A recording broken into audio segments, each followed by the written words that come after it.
Tucker Carlson's interview with Vladimir Putin is out. The Russian president sat down with the news anchor for several hours. It began as a history lesson, and then there was some ranting. There were some jokes. There was some snarling.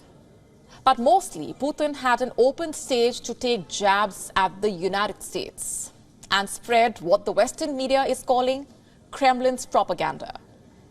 And what did Carlson do? Listen mostly and lap up whatever Putin had to say.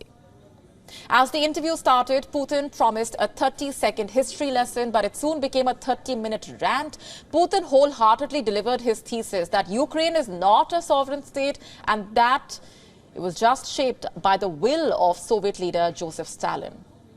Did Carlson fact-check Putin's fanciful history monologue? Did he even try to divert the talk? No, he simply praised the Russian leader for his encyclopedic knowledge and diligently asked follow-up questions. When Putin was asked if Russia has achieved its war aims, he said no, it hasn't. And why is that? Well, because Putin says he wants to denazify Ukraine, which basically means he wants to oust the current establishment and President Volodymyr Zelensky.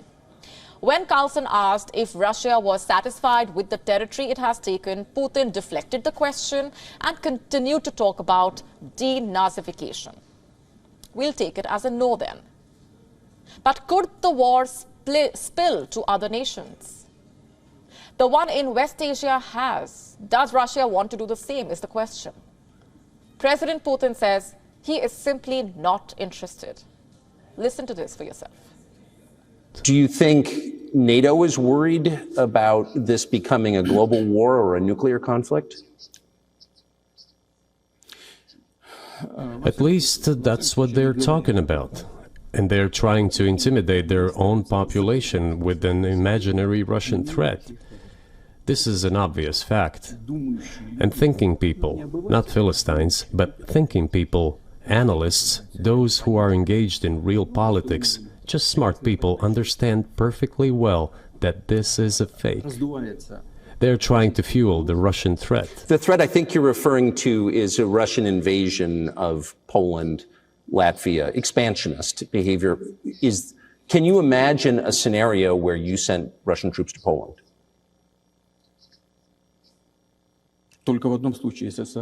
Only in one case, if Poland attacks Russia. Why? Because we have no interest in Poland, Latvia, or anywhere else.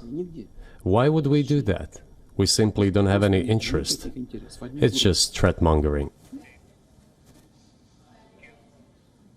And then came the jabs at the United States. Putin asked America to focus on its own issues instead of the war. Listen to this. Well, if somebody has the desire to send regular troops, that would certainly bring humanity to the brink of very serious global conflict. This is obvious. Do the United States need this? What for? Thousands of miles away from your national territory. Don't you have anything better to do? You have issues on the border, issues with migration, issues with the national debt, more than $33 trillion. You have nothing better to do, so you should fight in Ukraine? Wouldn't it be better to negotiate with Russia?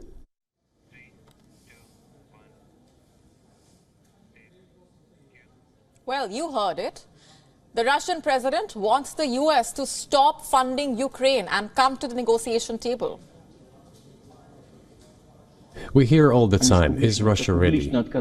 Yes, we have not refused. It was them who publicly refused. I think you're saying you want a negotiated settlement to what's happening in Ukraine. Right. And we made it. We prepared a huge document in Istanbul that was initialed by the head of the Ukrainian delegation. He affixed his signature to some of the provisions, not to all of it. He put his signature and then he himself said, we were ready to sign it and the war would have been over long ago, 18 months ago. However, Prime Minister Johnson came, talked us out of it, and we missed that chance. You see, once again, Putin put the blame on Boris Johnson for a failed peace deal. Moscow has aired these claims earlier as well, of course, but the former British Prime Minister dismissed them as total nonsense and Russian propaganda. Speaking of which, Carlson's entire interview is being considered as a win for the Kremlin's propagandists.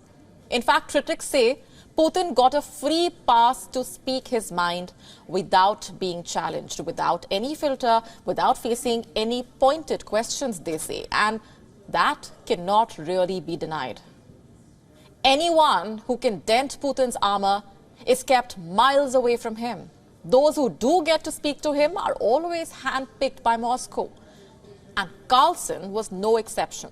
The interview failed to extract anything that wasn't already known, and Putin got an opportunity to grill the West.